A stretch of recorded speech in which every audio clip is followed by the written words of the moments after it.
Wow. 2 years and a couple thousand views later on, we're back here again. Sitting again in front of a glowing nightmare that is the VHS series. We've been truly blessed by some of the best horror writers, filmmakers, VFX artists, and then there's the rest. I know you've got your own ranking list, and it's going to be real tough with the last 2 entries, but I wouldn't be doing this if it was easy. So this is where we start. We are going to be ranking all 28 segments, that's right, 28 across 6 features, and we're so ready to rank them. Yes, it means I'll be ignoring the majority of the wraparound stories, but I'll talk more about that later. In fact, I'll even rank them, but you might have to wait until the end of the video for that. Like the previous videos, I'm going to start this rank off with a criteria. How are we going to rank these videos? What is important to me about the VHS series? Well, let's take a look at the criterias. Criterion 1, spooks. How scary is it? Does it stick with me? Is there some dread? Is there some fear? Is there some just general scariness? Does it strike fear into the hearts of men or women? How spooky is this? Criterion 2, creativity. How original is this segment? Have I seen something like this before? Has it been done better elsewhere? What do I love about it? And what makes it truly awesome? Authenticity. Does it fit the era? Does it feel like it was shot on a shitty camcorder, or does it look like a Blackmagic with a couple of filters in DaVinci Resolve or After Effects? How much do I feel like this is a VHS piece? And finally, criterion 4, execution. Does the director bring something new to the table? Is this something that could not have been done by anybody else? Did it fulfill my expectations? I know this one's very, very subjective, but again, it is my list. It is my rankings. Like last time, like I said before, I won't be going into the wraparound stories except for one, but look, I had to rank them, and it was a lot of fun to come back to this whole series, rewatching them all again, even the most recent ones. I had so much fun here, and I hope you do too. Let's get right into it. Let's start. Starting with number 28, Bone Storm. Look, we all know how we feel about VHS Viral, and you know how I feel about VHS Viral. I'll let you know that no segment of that movie breaks the top 20, but my feelings on Bone Storm have remained pretty much exactly the same after all these years. It's one of the worst segments in the whole VHS series, maybe one of the worst horror shorts I've ever seen, and to make matters worse, it made me realize that I don't actually think I like the work of Justin Benson and Aaron Moorhead. If you don't know, both of them became fantastic independent film darlings back in the early 2010s and are now doing fantastic stuff on Marvel shows, but I've watched a lot of their movies recently and I don't think I like their work, and Bone Storm makes me like it even less. I don't think I need to go into the plot. I actually won't go into the plot of a lot of these, but I will say that it doesn't excite me, it doesn't interest me. I really think that this doesn't have a great concept going for it. I tried watching Something in the Dirt earlier this year, which I really liked the idea, I liked some of the execution, but it was just so poor in terms of satisfaction. There was just something about how that film ended that made me feel like it wasn't going anywhere, and it made me realize watching Bone Storm, I think that there's just not a lot going on here, and I think it's quite obvious. These dudes are doing fine, because look, they have Marvel TV money, they'll probably end up making one of the movies in 2025 or 2026 whenever the MCU gets back on track. Either way, Bone Storm is everything wrong about the VHS series, it's everything wrong about found footage, it's everything wrong about teens and horror. It's just not great. It's a real lack of creativity, and it's just all around a miserable experience. Alright, next.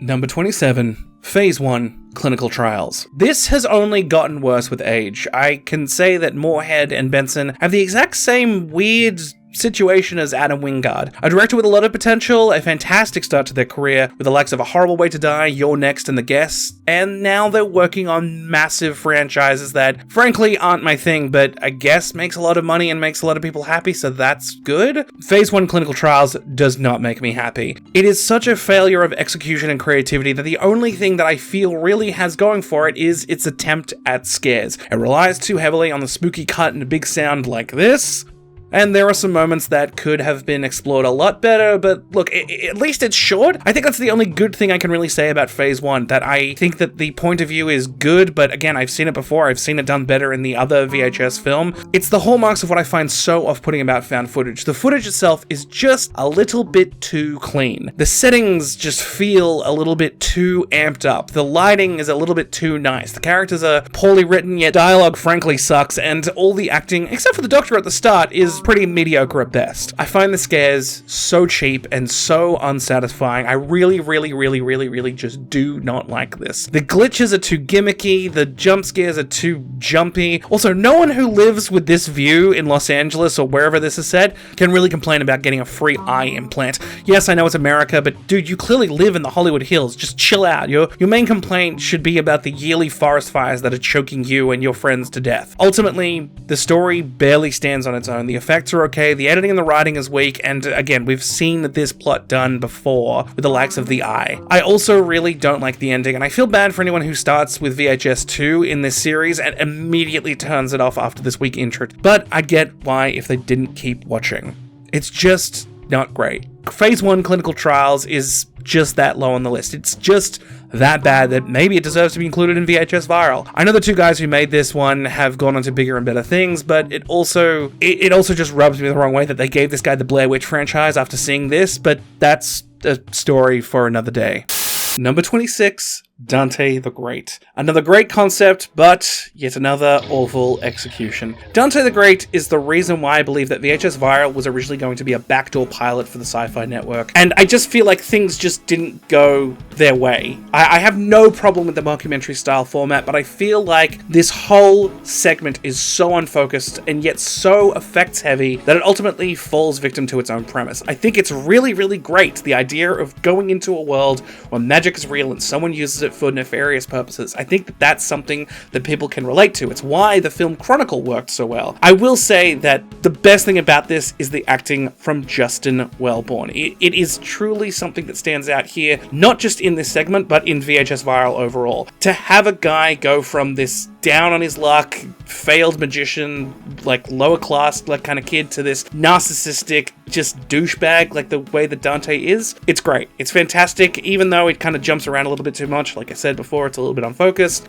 It's still a great performance. Everyone else here feels like they just fell out of an acting class right into the short. I will say that the effects are very good. Even though I think it relies too heavily on them, I think that they are really great and they make the premise fun. But all I can say is that it's just not a great segment at the end of the day. It overstays its welcome. The tacked on ending with one extra mediocre jump scare is not worth it, and it's one tiny shining light in the darkness that is VHS Viral. Alright, next one. Number 25. Gorgeous Vortex. Now, a lot of people in the previous video asked me to go through this, and all I can say with 100% clarity is that Gorgeous Vortex feels like if Kanye West directed a VHS short. I will say that this is ranked higher than the other VHS Viral shorts simply because it took me a long time before I ended up seeing this, and I guess I have a recency bias. Whether it's the fact that I only had to watch this 1 or 2 times before I put this review together, I found it just such a departure from the rest of the mediocrity that VHS Viral brings. I couldn't honestly tell you whether or not it's better than all of them, or I just found it so refreshing. I think that overall, Gorgeous Vortex, it does tell a story, and I think visually it's quite fascinating, but even if the monster and kind of the main premise is a little bit goofy, and we've kind of seen it before, and there are definitive moments in here that are just shot so well and stand out so visually, but I could not for the life of me tell you why this is in a VHS film.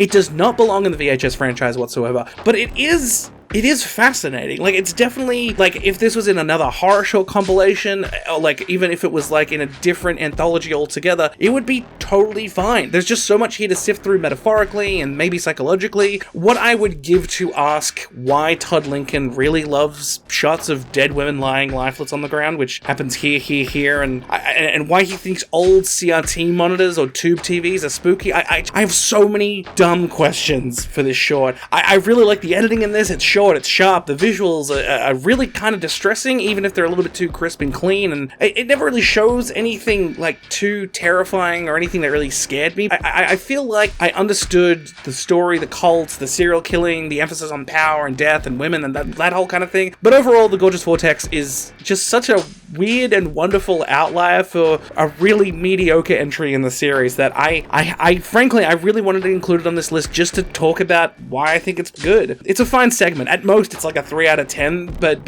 look, it might even go a little bit higher the next time I do one of these rankings. In fact, I think that the main thing that lets it down is the fact that it just doesn't have a great soundtrack or nothing I can really enjoy. Anyway, that's where it sits. Number 25, Gorgeous Vortex.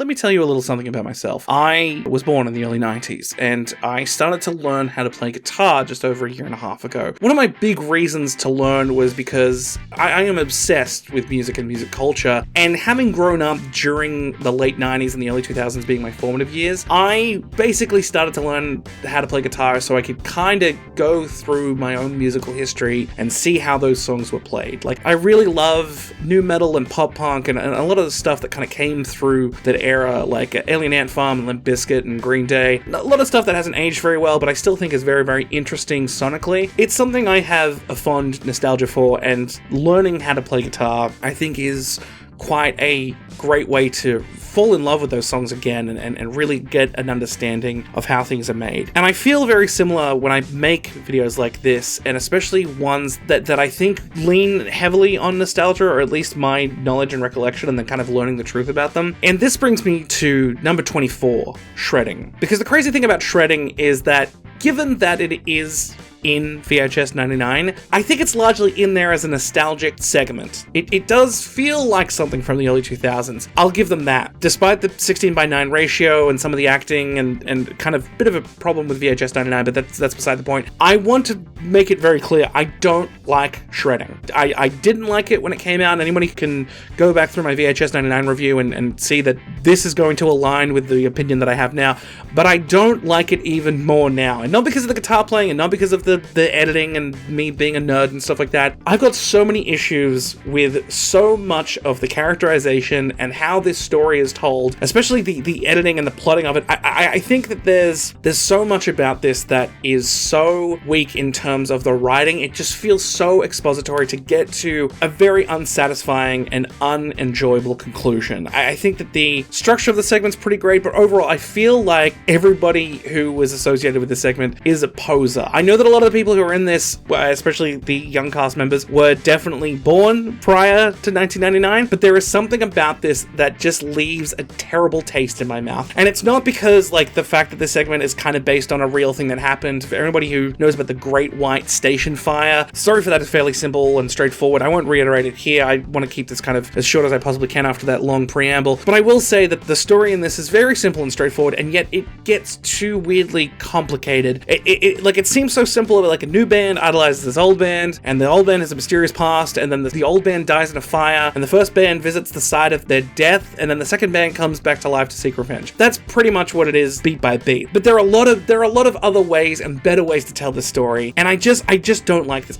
There's something that feels so inauthentic and so unlikable about this, beyond the fact that the characters feel so kind of up their own arse and so overhyped about being rebels, and yet they all are clearly wearing very expensive clothing. I look, and I'm not familiar with Maggie Levin's work. Maybe her other stuff is fantastic, and I just feel like this segment, again, this is such a poor way to start off VHS 99. It's got a lot of great moments in it, I will give them that, but it's a little too overproduced, and basically it just looks like it has a VHS filter over the top of it in a lot of the segments. And look, I will say the thing that I really like about it is that there's a lot of great effects, there's a lot of great special effects and makeup effects, but overall, shredding is just not fun, it is not scary, and it's overall just not a good segment. Number 23, Ozzy's Dungeon. I am realizing more and more, having to rewatch VHS 99, I don't love it. I don't like it. I think it's a very, very weak entry in the series, and I think that Ozzy's Dungeon is a pretty good example, as well as the last segment, on why I don't like it. Ozzy's Dungeon is fun. I will give it that. It is a very fun segment, and it taps very, very well into the nostalgia that is kids' game show. Something that doesn't really happen anymore. But as much as I love me some Flying Lotus and Steven, GTA 5, Trevor, Og, I just feel like Ozzy's Dungeon only fails because its intro doesn't fit the whole VHS 99 appeal. I know it jumps around in time to tell its narrative, and I have no real problem with that, but I feel like there was a way to do this and still have the kid grown up and disfigured, and there's so much here where it just feels like I wish they would have kept it just to one single piece. I will say that Ozzy's Dungeon does really well to commit to the era. Its setting, its story, its acting, its production design, its editing is fantastic. The writing, I didn't really love. It's a little bit too much in some areas, but I would love to see more from everybody involved in this segment. Actually, I know that there's an anthology horror film that Flying Lotus helped write and produce back in 2017 called Kuso. It's on my Letterboxd watch list. I should really check it out, honestly. I love this Sgt. Pepper style poster. It's fantastic. Anyway, I've said a lot about about what I did and didn't love about Ozzy's Dungeon in my original VHS 99 review. It's where it is in this rank because I didn't love it, but not much has changed since then. I think it's an okay segment, but at the end of the day, I still find Ozzy's Dungeon very, very underwhelming. Number 22. Technogod. Having rewatched a lot of the VHS series for this review, it's crazy how far down I put this piece on the list because it's from my most recent VHS review. I rewatched VHS 85 for this, and I think that Technogod was low on that list and it's low on this list because I think it's a great concept and it has a fantastic ending, but I genuinely feel like it doesn't go far enough in its scares or its premise or in the way that this story could have been told in a gruesome, crazier way. I mentioned in my VHS 85 review that I spent a lot of my 20s going to really, really bad experimental theater, and a lot of stuff like this I think was a little bit crazier, even without the death at the end, and a little bit more cringe as well. I think there was something that could have been more outlandish and more weird, and I think that there was something, maybe it was budget related or maybe it was writing related, I'm not quite sure, but I will say I still think Technogod is a good segment. I just don't think it's a great segment. But I do want to say that I loved Siobhan Michelle as Ada Lovelace. I think she does a fantastic job with what she has, and the fact that she is basically the focus of this entire thing, and I couldn't take my eyes off her. There is nothing really wrong or boring about her absurdist performance in this. I just feel like maybe this was a little bit closer to VHS 94 than VHS 85. There's so much tech here and there's so much interesting stuff that I think that aesthetically it fits more of the early 90s than the mid 80s, but that's beside the point. I do think that this is the lowest entry from VHS 85, and again, like I said before, I think it's a great segment and it's a wonderful little technophobic VR throwback. It's just not my favorite. So that's why it's number 22.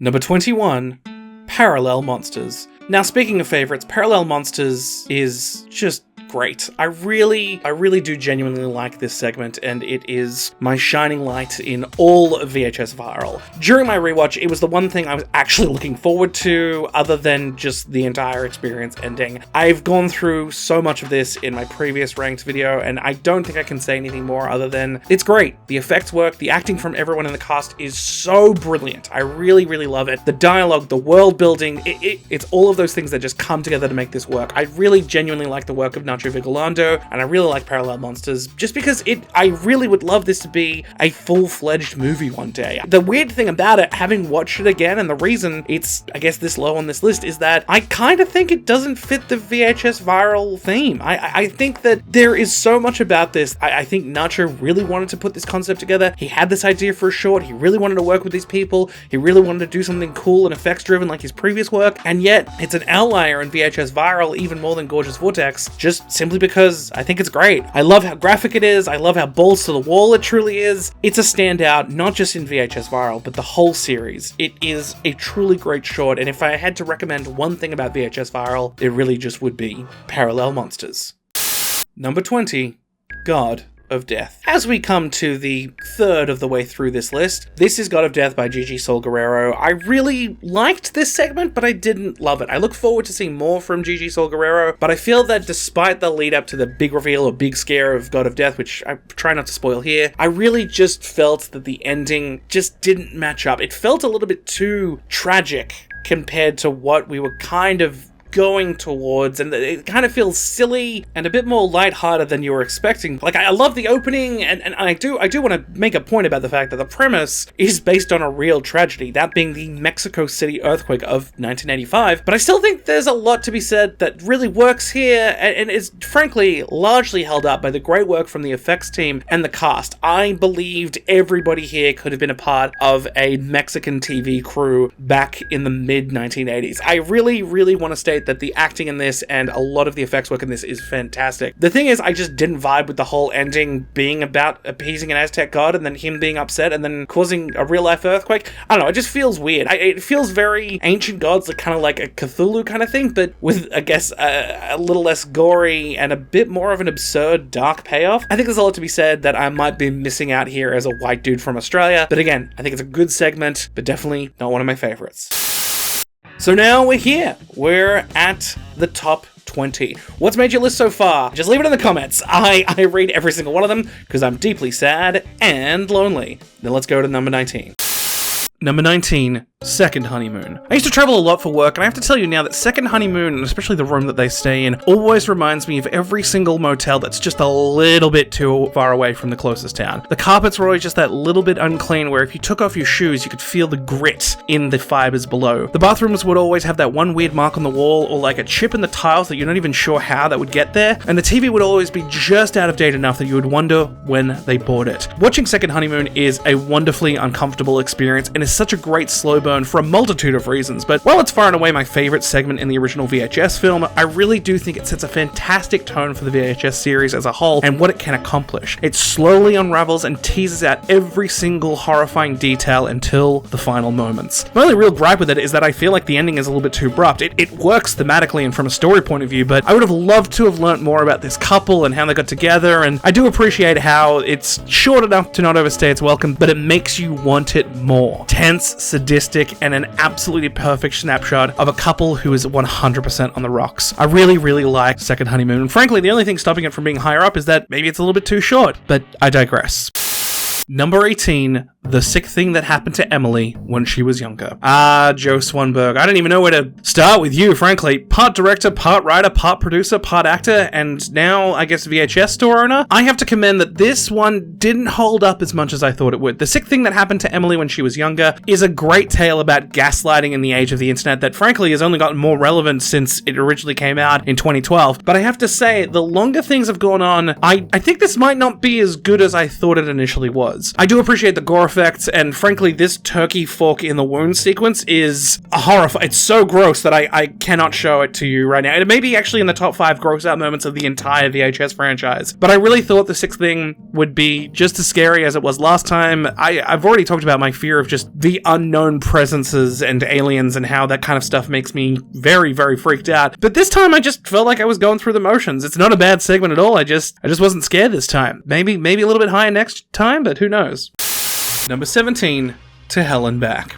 Since my original VHS ranked review, I've come to really appreciate the works of Vanessa and Joseph Winter. Great horror filmmakers, a fantastic pair of writers. I think one of the best things about this segment and their movie Deadstream is that they really stick to a narrative that only works both thematically and from an aesthetic point of view. They stick to the tone of the story without too many jump cuts, they keep the story moving along, and they really intrigue you into what the heck is going on here. Initially, I found To Hell and Back a little bit shallow in terms of story and characterization and stuff, but I think that over time, this has become one that it's really grown on me. I really love about what it is now, and except for the intro and the ending, which I feel like is a little bit that doesn't kind of fit with the rest of the sequence, there's so much on the screen visually to enjoy here, and I really love the atmosphere and the true just dread that you kind of feel, as well as the humorous moments, right? I think that's where Vanessa and Joseph really stick the landing on this one. Weirdly, on this watch, I was thinking about the concept of Azakai. It's a common subgenre of Japanese fantasy stories where someone gets transported through a portal, and because I think it's because I just watched the Super Mario Brothers movie recently while I was writing this, but it's kind of crazy how it took until the 5th iteration of the series to see a whole other realm, specifically like hell. Unless you kind of count the Satan world from Parallel Monsters, but like literal hell exists in the VHS universe, which is kind of interesting of what heaven may look like. Anyway, I appreciated the effects, the acting, the visual style. Mabel is an MVP. I think a part of what I eventually enjoyed about VHS 99 may come back to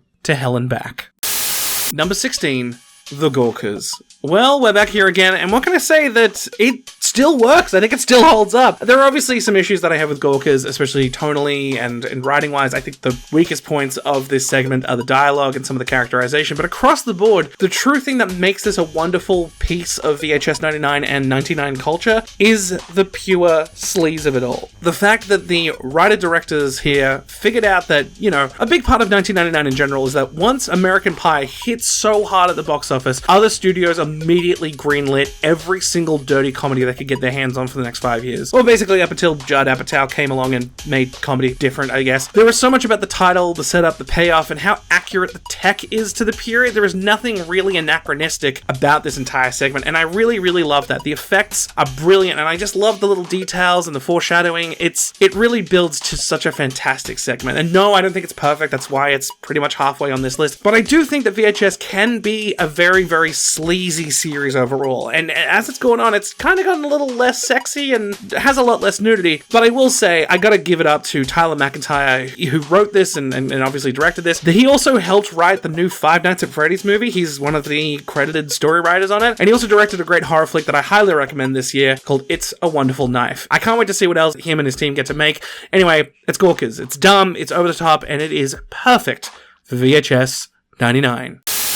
Number 15. A Ride in the Park. Whether it's just the amazing tight beginning, middle, and end, or the amazing effects work from some of the best in the biz, or the fact that it's directed by one of the greatest horror directors of all time, one of the co-creators of the Blair Witch Project, Eduardo Sanchez, there is still something so amazing about A Ride in the Park all these years later. There is just so much to enjoy with this. Even the shakiness of the GoPro at the start, it is not enough to deter me despite the motion sickness I usually get. It's such a simple setup, it's a great premise. To be at the beginning of a zombie apocalypse and capture it in this way, it's so good. If you're watching it for the first time, you don't know what's coming. It's so fantastic. It's just a cyclist enjoying his first test of an action camera, and then bam, you're right in the middle of it. Time has aged it quite a bit. Yes, the music choice and zombie style, I mean, zombies in general aren't as huge as they were back in the mid-2010s, but ultimately, I really love A Ride in the Park for how simple and straightforward it is. It sticks to its story, its characters, the execution from beginning to pretty much the end is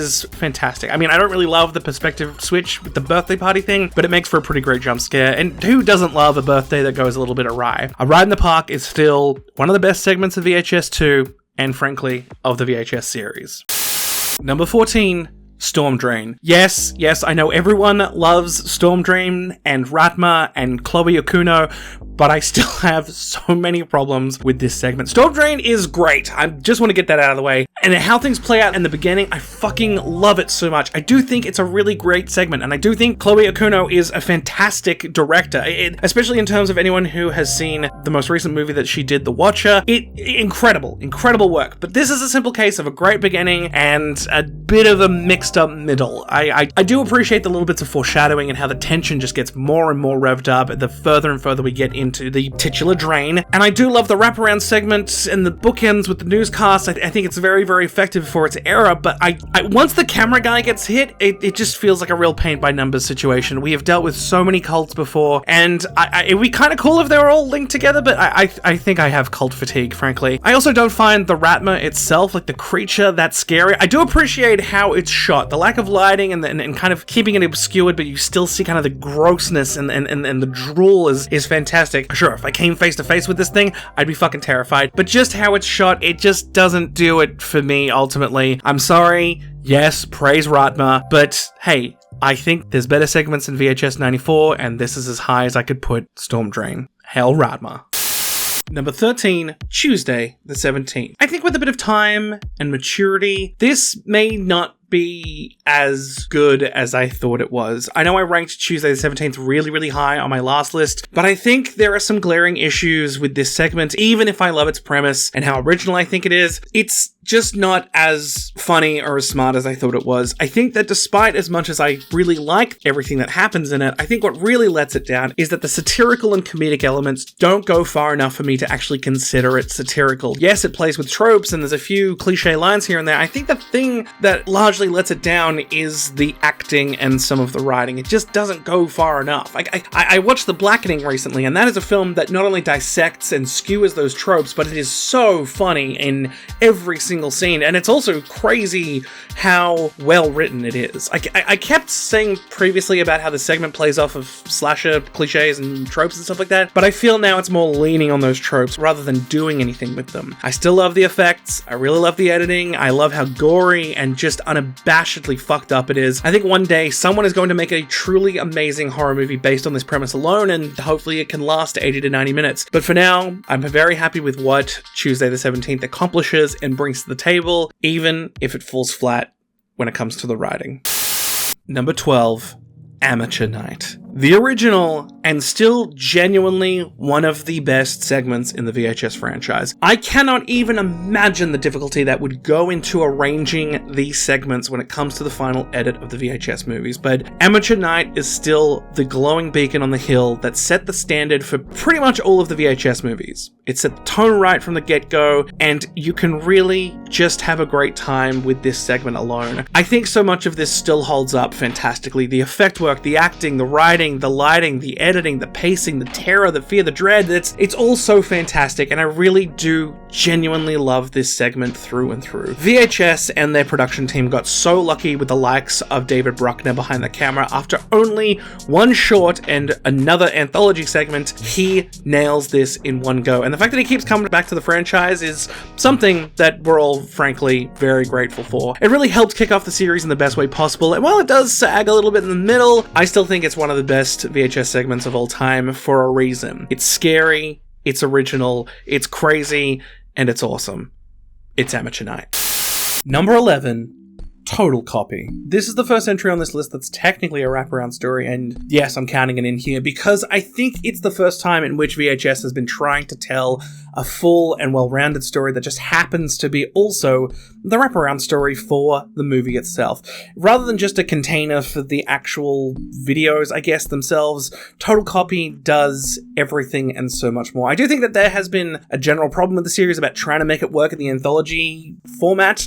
I think they nail it in the first one, and I think it's taken this long to get around to VHS 85 to really hone in on how to make it thematically work. I mentioned this in my VHS 85 review, that it feels like analog horror was largely influenced by the VHS series, and now we're seeing analog horror, the internet version, influencing the VHS series itself. It really comes full circle. That being said, I think Total Copy is a beast unto itself. Unlike the likes of Local 58, Gemini, Home Entertainment, and the Mandela catalog, we're seeing something that not only fits the era and the aesthetics a lot more than those creators have been able to do so on, frankly, extremely shoestring miniature budget efforts. I'm not saying that they're bad at all, I'm just saying that this is what a fully budgeted version could look like. I think Total Copy not only fits the VHS 85 aesthetic overall, but also the storytelling, the humor, the gore, and the imagery truly makes it such a great inclusion in the VHS series overall. I also just love that it just feels as though the story plays out very gently between each segment. It doesn't feel like it's trying to force too much information. I think the mockumentary style really helps with that.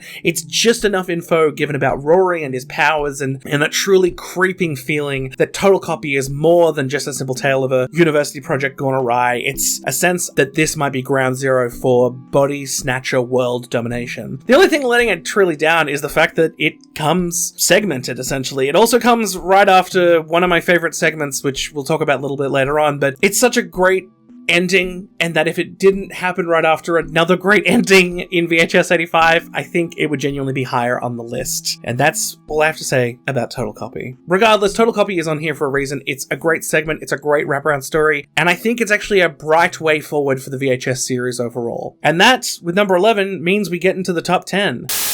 I hope you've enjoyed the list so far. I really don't have too much to say other than let's keep going. Number 10, The Subject.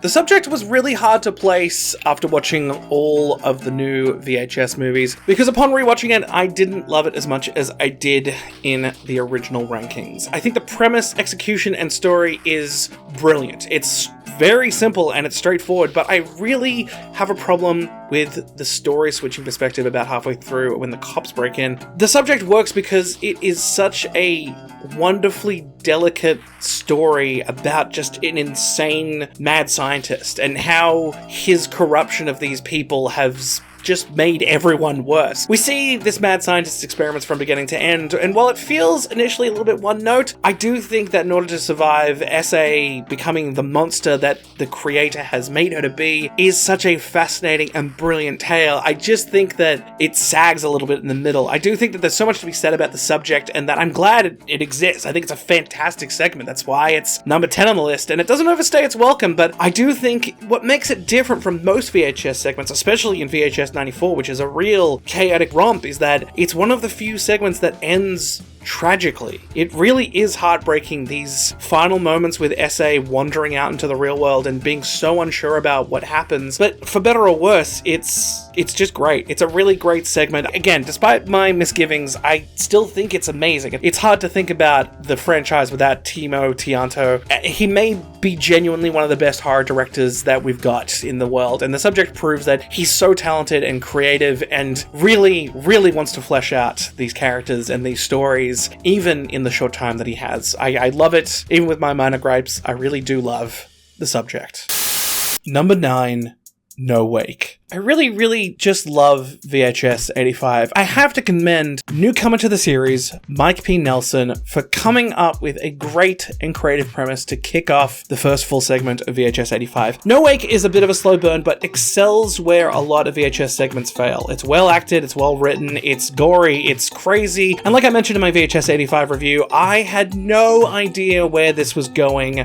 from minute to minute. I really thought it was going to be a sequel, or maybe even a prequel to Thursday the 17th, but I was shocked when this first gunshot went off. And yes, also in my VHS 85 review, I did group this with Ambrosia, which, spoilers, they go together. But I wanted to split it up in this ranking segment because I think No Wake is great, but you'll see where Ambrosia is on the list. Again, a shout out to Anna Sundberg for being the MVP of this segment. I really hope we see more of her in the future, whether in horror films or whatever she wants to pursue. I love the effects, I love the sound design, I love how things play out. That's why I think No Wake deserves to be in the top 10 for the VHS franchise.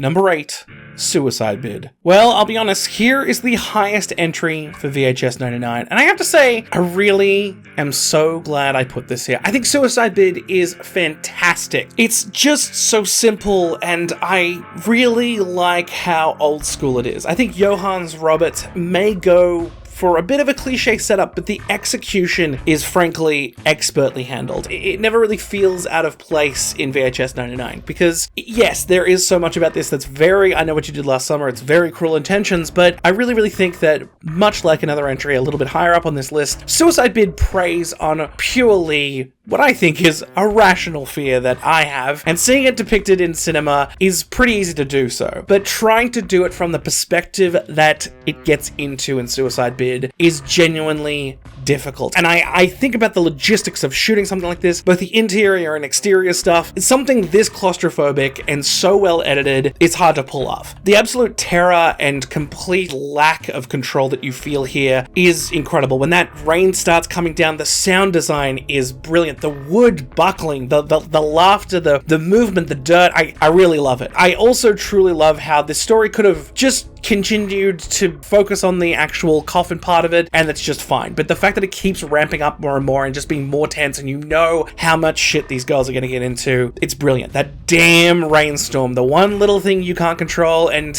obviously the cops, and just how things escalate for poor Lily and her suicide bid. Again, it's tragic, it sucks, but guess she gets the last laugh in the end. My only real disappointment is just how similar the opening to Suicide Bid is to another segment, and it's just executed a tiny bit better, especially the lore dump as the girls walk through the church. It's, it is cliche, but it's a cliche for a reason. While a bit slow in the opening, once they start to put the pieces together for this terrifying tale, you really get something that sticks with you, or at least it stuck with me after you finish VHS 99. And that's why I feel like Suicide Bid is this high on the list.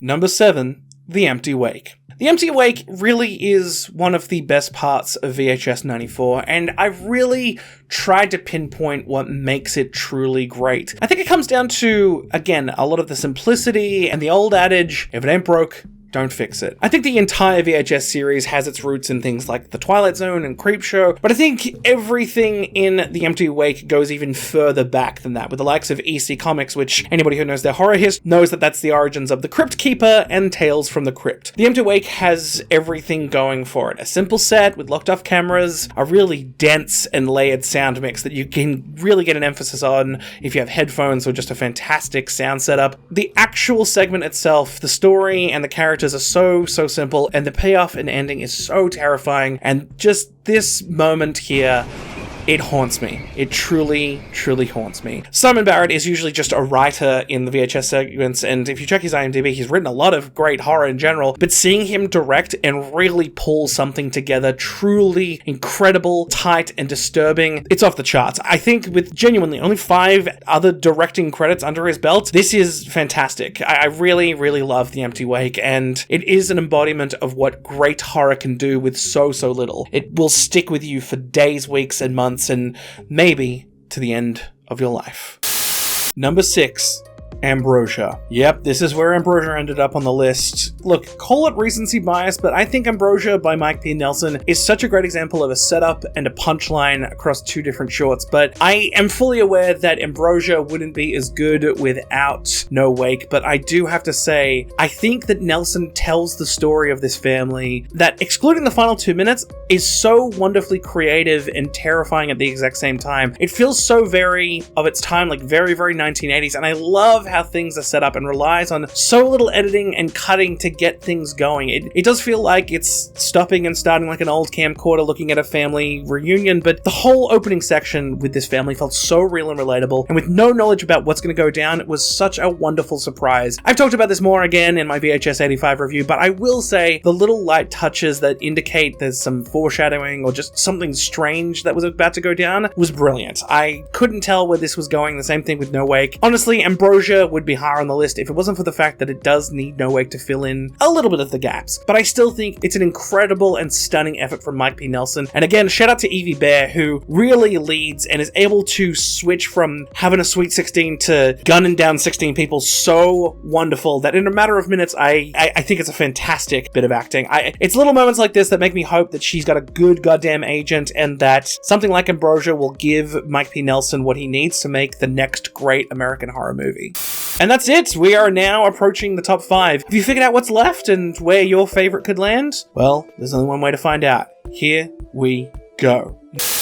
Number 5. Slumber Party Alien Abduction. Look, if you watched the previous VHS Ranked, you knew this was coming. It has been, frankly, a crazy year for alien abduction film and video game and just culture in general, from the Grey Hill incident and one of my favorite movies this year, No One Will Save You. How does this short from a decade ago still hold up compared to those? Well, pretty well. I think looking at it now, it really is kind of the only alien-centric segment, unless you count Rory as an alien from Total Copy, that the whole VHS franchise has been lacking just aliens in general. I think this segment is great. The aliens are still fucking terrifying. I think the whole story, largely being from the dogs and the kids' perspective, is still brutal and awful in so many great ways. I think there's so much about Slumber Party Alien Abduction that does so well with setting up just a simple premise and just letting the dread and the tension being racked up to 11, especially once the aliens start popping up properly. I do think there's moments that are a little bit juvenile, but it fits the character and the tone, and it's a really great subversion for the terror that comes moments later. Something so goofy and childish, and then this unknown, unfeeling, uncomfortable threat that just is looming over everything.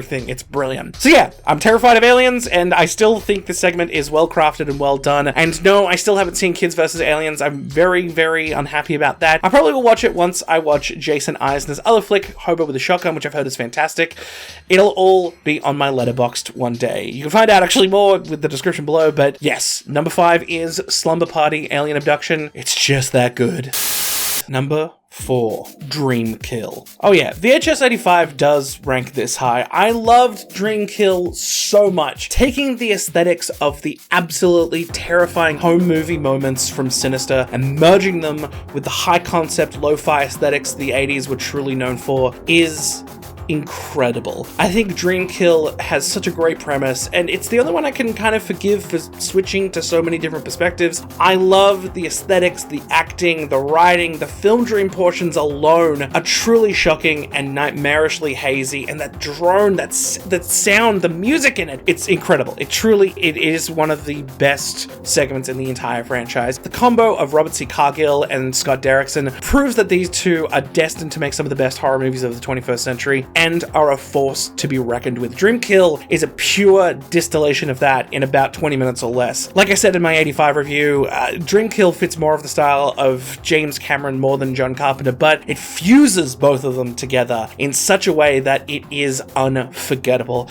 Despite some minor issues that I have with the acting and some of the casting, Dreamkill is a truly creative, terrifying, and grainy nightmare that I feel like will work one day as a full movie, but for now, so happy this exists. Number 3, Terror. That's right, after all this time, Terror is still in the top 3 segments of the VHS series. It really is such a creative way to tell these stories, both a vampire creature story, but also one that is purely about white nationalism through and through. Terror is such a unique story in the VHS franchise because, like most of the other segments, takes from real stories and real moments, and the actual fear and horror that it is something that happens, that is being planned all the time, and yet we never really see what causes it, just the unfortunate actions that becomes of it. Terror works from an aesthetic level, from an acting level. It is great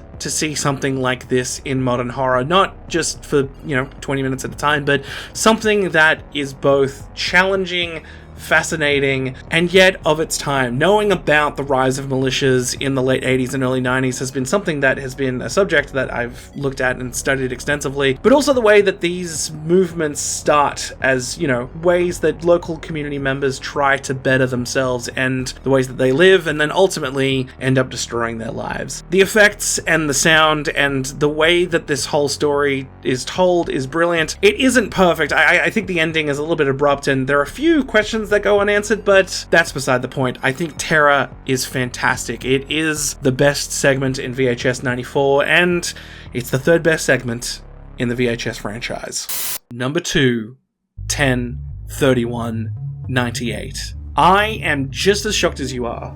Radio Silence's 10/31/98 was my number 1 pick on the original list, but this time I really took a bit of time and I tried to break this down onto criterion that I had at the start of this list. And unfortunately, while I do love it and I think it's amazing, I will say it's not perfect. And I will note that the things that have made this age really, really well are more around the effects and the aesthetics of things. And I think that 10/31/98 is a fantastic segment, and it really, really plays into the whole haunted house thing, but it's a relatively high bar to clear for the first film. The majority of what contains in this pseudo-modern retelling of cult trying to undo the possession of a haunted house, or whatever they're trying to do here, it's creative, it's spooky, it's charming, it is everything that embodies Halloween from the beginning to the end. But I will say the thing that truly brings this down from its crowning position is the fact that there's little logic that goes on in the middle of the story, and especially in regards to these characters. And hey, horror doesn't have to be perfect and logical, and nor does it have to have good characters most of the time, but I do think that I've watched this short at least, once every 6 months since I first saw VHS 1 in the mid-2010s. And I still love it. I really, really love it, and I'm so proud of the entire Radio Silence team. Chad, Matt, Tyler, and Rob have gone from doing little things like this to massive successes back to back to back. And especially knowing where they came from with YouTube and how they're knowing that they've finished working on the Scream franchise right now and apparently going to be bringing the Universal monsters back to life, despite Lee Winnell making pretty much the best Invisible Man movie of the last 30, 40, 50 years. That's beside the point. Radio Silence is great. 10/31 is great.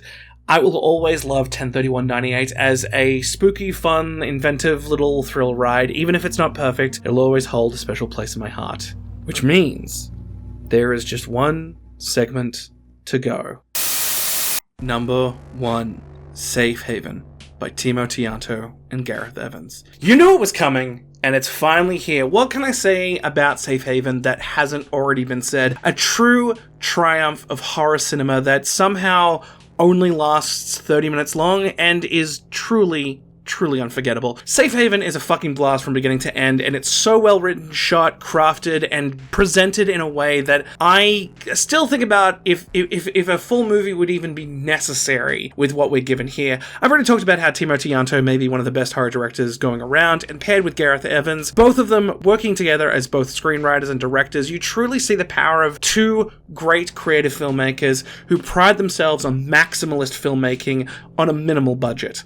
There is so much about Safe Haven that I just love, and I can't even begin to explain why. How they gently set up the characters, the foreshadowing, the aesthetics, the fact that this set is just so fucking creepy. I cannot overstate how much I really love Epi Consunada's performance. I'm so sorry that I've 100% butchered that name. From beginning to end, Epi does such a great job at playing the leader, the father here.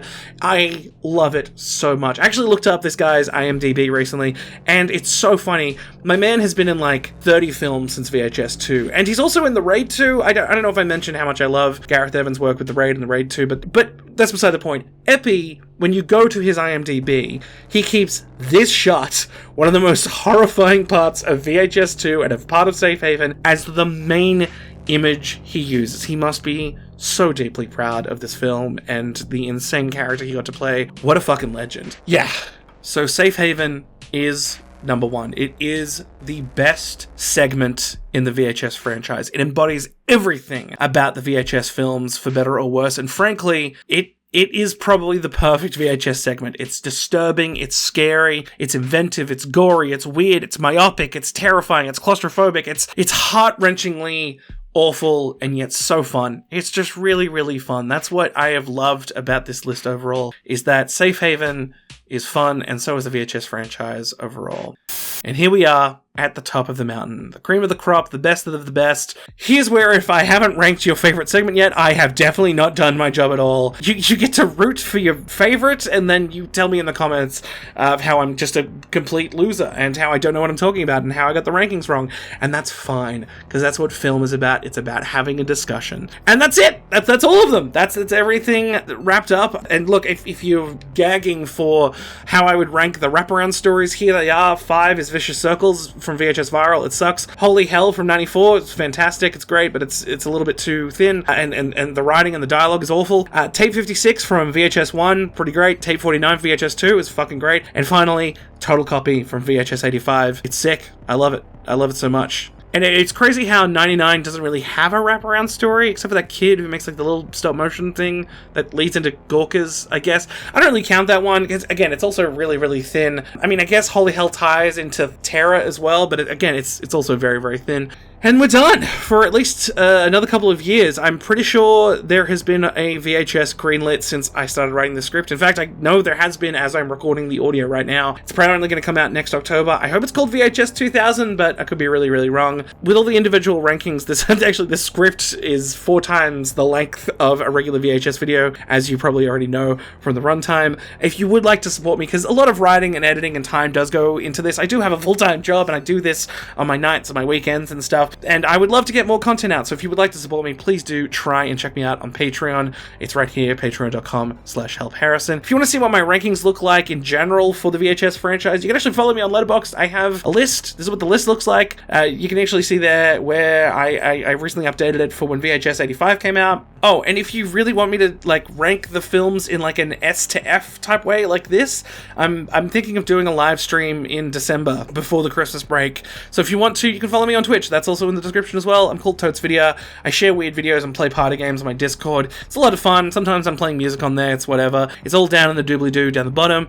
But finally, where does your favorite segment rank? Did you think I was right or wrong? Drop them in the comments below, because I genuinely do read all of them. I'm sorry I don't reply to all of them. And I just really, really want to thank you just for watching this video. I'm always up for watching new stuff and talking about it. I think film is so wonderful. One day I would like to make something that was good. I think that doing video essays and putting things together like this, you know, it's great and it's fun and it's good, but I really want to do a narrative piece one day and something I can be proud of and I can show people. Again, I have a Twitch, I have a Patreon, I have a Discord. You can follow all those down the bottom. You don't have to. It's totally up to you. I'm not your dad. I'm your mother! Anyway, thank you, everybody. Thank you, all these people. Sorry, these are all my patrons. It means a lot. Also, some special thanks to a lot of people who have been extremely supportive, people who have just been helpful behind the scenes. Again, I hope you had a good year. I hope you enjoy the next VHS film. I know I'm looking forward to it already. I hope you like and subscribe, because that's what I meant to say. And I just hope you have a great day, a great week, a great month, and a great rest of the year. Stay safe and stay spooky.